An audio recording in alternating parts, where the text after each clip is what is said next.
గుండె జబ్బులు ఈ పేరు వింటేనే మనలో చాలామందికి ఒక రకమైన భయం కలుగుతుంది కదా. కాని అసలు ఈ సమస్య రాకుండానే ఆపగలిగితే? ఈరోజు మనం సరిగ్గా దాని గురించే మాట్లాడుకోబోతున్నాం. ప్రస్తుత మార్గదర్శకాలు ఏంటి, కొంతమందికి ప్రమాదం ఎందుకెక్కువగా ఉంటుంది, మరి భవిష్యత్తులో టెక్నాలజీ మననెలా కాపాడబోతోంది? పదండి వివరంగా చూద్దాం. ఒక్కసారి ఆలోచించండి, ఒక గుండెపోటు రాబోతుందని మనకు కొన్ని సంవత్సరాల ముందే తెలిస్తే, దాన్ని ఆపగలిగితే? ఇది ఏదో సైన్స్ ఫిక్షన్ కథలా అనిపించవచ్చు, కాని మన చర్చకు ఇదే పునాది. కేవలం చికిత్స గురించి కాదు, అసలు సమస్య మొదలవక ముందే దాన్ని అడ్డుకోవడం గురించి. చూడండి, ప్రపంచంలోనే అతిపెద్ద కార్డియాలజీ సంస్థలలో ఒకటైన అమెరికన్ కాలేజ్ ఆఫ్ కార్డియాలజీ ఏం చెప్తోందో వాళ్ల మాటలో చెప్పాలంటే, గుండె రక్తనాళాల వ్యాధిని నివారించడానికి అత్యంత ముఖ్యమైన మార్గం జీవితాంతం ఆరోగ్యకరమైన జీవనశైలిని పాటించడమేనట. సింపుల్గా చెప్పాలంటే అసలు తాళంచెవి మన చేతుల్లోనే ఉంది, మన జీవనశైలిలోనే ఉంది. సరే, మరి ఆ నివారణ ప్రణాళిక ఏంటి? ముందుగా దాదాపుగా అందరికీ వర్తించే కొన్ని ప్రాథమిక మార్గదర్శకాలతో మొదలుపెడదాం. ఇప్పుడు మీరు చూస్తున్నది ఒక రకంగా మన గుండె ఆరోగ్యానికి సంబంధించిన ఒక డాష్బోర్డ్ లాంటిది. నిపుణులు దీన్ని జేఏసీసీ సెంట్రల్ ఇల్లస్ట్రేషన్ అంటారు. దీంట్లో 7 ముఖ్యమైన విభాగాలున్నాయి. ఇవి మన గుండెను ఆరోగ్యంగా ఉంచుకోవడానికి ఒక రోడ్ మ్యాప్ లాంటివి. ఆ డాష్బోర్డ్లో ఉన్న 7 మూలస్తంభాలు ఇవే. అవేంటంటే మన ఆహారం, శారీరక శ్రమ, కొలెస్ట్రాల్, రక్తపోటు, టైప్ 2 డయాబెటీస్, పొగాకు వాడకం, ఇంకా ఆస్పిరిన్ వాడకం. వీటిలో ప్రతి ఒక్కటి మన గుండె ఆరోగ్యానికి చాలా చాలా కీలకం. ఒకసారి ఈ టేబుల్ చూడండి. మందులు వాడకుండా కేవలం మన జీవనశైలిలో చిన్న చిన్న మార్పులు చేసుకుంటే రక్తపోటు మీద ఎంత పెద్ద ప్రభావం చూపించవచ్చో ఇక్కడ స్పష్టంగా ఉంది. ఉదాహరణకి, సరైన ఆరోగ్యకరమైన ఆహారం తీసుకుంటే చాలు, సిస్టోలిక్ బ్లడ్ ప్రెషర్ ఏకంగా 11 పాయింట్లు తగ్గే అవకాశముంది. అంటే దీని పవరేంటో అర్థం చేసుకోవచ్చు. ఆ డాష్బోర్డ్లో మనం చూసిన వాటిలో ఆస్పిరిన్ ఒకటి కదా. దాని విషయంలో ఇప్పుడొక పెద్ద మార్పొచ్చింది. ఒకప్పుడు గుండె జబ్బులు రాకుండా ఉండడానికి చాలామందికి రోజూ ఆస్పిరిన్ తీసుకోమని చెప్పేవారు. కాని ఇప్పుడు అలా కాదు. రక్తస్రావం అయ్యే ప్రమాదాల వల్ల ఇప్పుడు దీన్ని అందరికీ సిఫార్సు చెయ్యట్లేదు. కేవలం అధిక ప్రమాదమున్న కొంతమందికి మాత్రమే, అది కూడా డాక్టర్ సలహా తీసుకున్నాకే వాడాలి. సరే, ఈ నియమాలన్నీ అందరికీ వర్తిస్తాయి, బానే ఉంది. కాని కొంతమందికి ప్రమాదం ఎందుకు ఎక్కువగా ఉంటుంది? అందరికీ రిస్క్ ఒకేలా ఉండదు కదా. ఇప్పుడు ఆ తేడాల గురించి కొంచెం లోతుగా చూద్దాం. ఈ సంఖ్య చూడండి, 4 రెట్లు. ఇది చిన్న విషయం కాదు. అమెరికాలో నివసించే దక్షిణాసియా వాళ్లకు మిగతా జనాభాతో పోలిస్తే గుండె జబ్బులు వచ్చే ప్రమాదం ఏకంగా 4 రెట్లు ఎక్కువట. ఇంత పెద్ద తేడా ఎందుకుంది? దీని వెనుక కారణాలేంటి? దీనికొక ముఖ్యమైన కారణం మన శరీర నిర్మాణం. ఈ చార్ట్లు చూస్తే మనకొక విషయం అర్థమవుతుంది.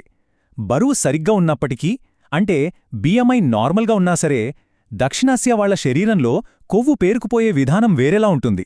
ముఖ్యంగా కాలేయం లాంటి అంతర్గత అవయవాల చుట్టూ కొవ్వు పేరుకుపోతుంది. పైకి కనిపించని ఈ సమస్య చాలా ప్రమాదకరం. వైద్య పరిభాషలో దీన్నే మెటబాలికలీ ఒబేస్ నార్మల్ వెయిట్ అంటారు. అంటే బరువు నార్మల్గా ఉన్నప్పటికీ జీవక్రియ పరంగా ఊబకాయం లక్షణాలుండటం. సింపుల్గా చెప్పాలంటే బయటకు సన్నగా, లోపల కొవ్వుతో ఉండటం లాంటిదే. సో బిఎంఐ ఒక్కటే మన ఆరోగ్యాన్ని పూర్తిగా చెప్పలేదన్నమాట. ఈ గ్రాఫ్ చూడండి, ఇది చాలా ముఖ్యమైనది. ఇది గుండె రక్తనాళాల్లో కాల్షియం ఎంత పేరుకుపోయిందో చూపిస్తుంది. ఇందులో ఆ ఎరుపు గీత దక్షిణాసియా పురుషులను సూచిస్తుంది. గమనించండి, మిగతా గ్రూపులతో పోలిస్తే ఈ ఎర్రగీత ఎంత వేగంగా, ఇంకా ఎంత చిన్న వయసులోనే పైకి వెళ్తుందో. అంటే సమస్య తెలియకుండానే చాలా త్వరగా మొదలవుతుందని దీని అర్థం. సరే, జన్యుపరమైన కారణాలు ఉన్నాయి. కాని అంతేనా? లేదండి. కొన్ని సాంస్కృతిక అలవాట్లు కూడా ఈ ప్రమాదాన్ని తెలియకుండానే పెంచుతున్నాయి. ఉదాహరణకు మన ఆహారం.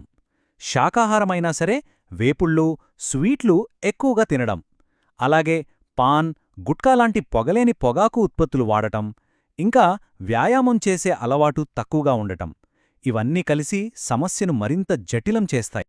సరే, ఈ సమస్యలన్నీ చూశాం. మరి భవిష్యత్తేంటి?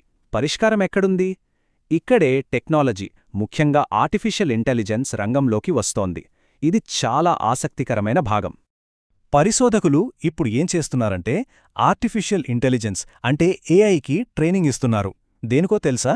మన జన్యువుల సమాచారాన్ని అంటే మన జెనెటిక్ డేటాని, ఇంకా మన గుండె లయ డేటాని, ఈ రెండింటినీ ఒకేసారి విశ్లేషించడానికి. ఇలా చేయడం వల్ల ప్రతి వ్యక్తికి ప్రత్యేకంగా ఉండే రిస్క్ను చాలా ఖచ్చితంగా అంచనా వేయొచ్చు. ఇప్పుడు మీరు చూస్తున్న ఈ వర్క్ఫ్లో కొంచెం టెక్నికల్గా, సంక్లిష్టంగా అనిపించవచ్చు.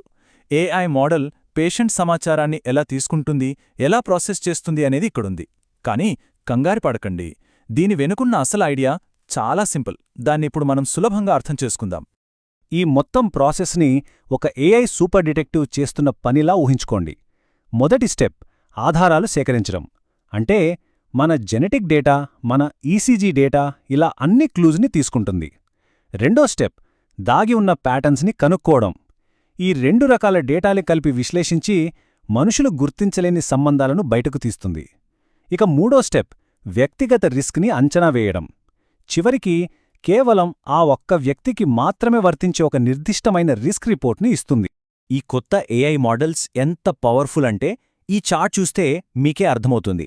పాత మోడల్స్తో పోల్చినప్పుడు ఈ గ్రీన్ లైన్ అంటే డీప్సీక్ అనే మోడల్ ఎంత వేగంగా నేర్చుకుంటోందో చూడండి. అంటే అది చాలా వేగంగా, స్మార్ట్గా మారుతోంది. దీన్నే మషీన్ లెర్నింగ్ పవర్ అంటారు. భవిష్యత్తు మన ఊహకన్నా వేగంగా మన ముందుకొస్తోంది కదా. ఇక పనితీరు విషయానికి వస్తే ఫలితాలు ఇక్కడ స్పష్టంగా కనిపిస్తున్నాయి. ఈ టెస్టులలో డీప్సీక్ మోడల్ పనితీరు అన్నింటికన్నా మెరుగ్గా ఉంది. అంటే ఈ రకమైన సంక్లిష్టమైన వైద్య సమాచారాన్ని విశ్లేషించి గుండె జబ్బుల ప్రమాదాన్ని అంచనా వేయడంలో కొత్తతరం ఏఐ మోడల్స్ చాలా సమర్థవంతంగా పనిచేస్తున్నాయని ఇది నిరూపిస్తోంది. ఓకే, ఇప్పటిదాకా చాలా విషయాలు చర్చించుకున్నాం కదా. మరి ఈ మొత్తం చర్చ నుండి మనం గుర్తుంచుకోవలసిన ముఖ్యమైన అంశాలేంటి? ఒక్కసారి చూద్దాం. గుండె జబ్బుల నివారణకు మార్గం 3 దశల్లో ఉంటుంది. మొదటిది బేసిక్ సరిగ్గా పాటించడం. అంటే మంచి ఆహారం, వ్యాయామం లాంటి ప్రాథమిక నియమాలను అందులో పాటించాలి. రెండవది మన వ్యక్తిగత రిస్క్ను అర్థం చేసుకోవడం.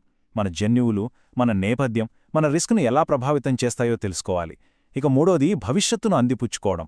ఏఐ లాంటి టెక్నాలజీ ఈ రెండింటినీ కలిపి ప్రతి ఒక్కరికి ప్రత్యేకమైన, ఖచ్చితమైన నివారణ మార్గాలను చూపించబోతోంది. మనం ఈ చర్చను ఒక ముఖ్యమైన ప్రశ్నతో ముగిద్దాం. ఒకవైపు అందరికీ వర్తించే సాధారణ ఆరోగ్య సూత్రాలు ఉన్నాయి. మరోవైపు ఏఐ టెక్నాలజీతో ప్రతి ఒక్కరికీ వేర్వేరుగా చాలా ఖచ్చితమైన అంచనాలు వేసే సామర్థ్యం వస్తోంది. ఈ రెండింటి మధ్య సరైన బ్యాలెన్స్ను మనం ఎలా సాధించబోతున్నాం? ఇది కేవలం టెక్నాలజీకి సంబంధించిన ప్రశ్న కాదు, భవిష్యత్ వైద్య రంగం ఎదుర్కోబోయే అతిపెద్ద సవాలు కూడా.